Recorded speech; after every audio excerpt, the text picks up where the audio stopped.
kulanti wacan wanaagsan daawadayaal halkani waa 5TV aniguna waa Siya Ismaan idaan ku soo dhawaada qodobada warka ugu doorka roon leh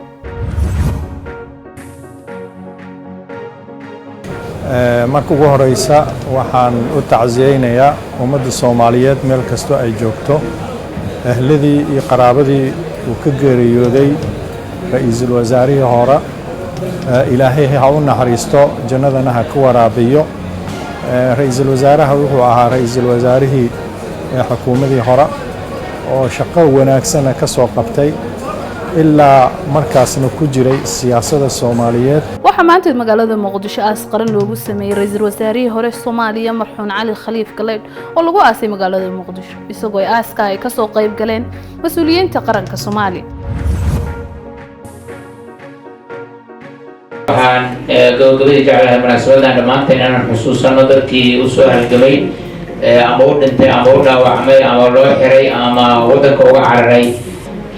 xiriirka dartiis iyo dadaalka muxuu ahaa meeshan in la soo gaaro loo soo galay shirweynaha ururka isku taga warbaahinta ee Simha ayaa maanta ka furmay magaalada Muqdisho wasaaradda tacliinta dalkan Kenya ayaa soo saartay lacag ay ugu talagashay dugsiyada dawliga ah qodobadaas iyo qaar kale waxaad ku daawan doontaan warkeena caawa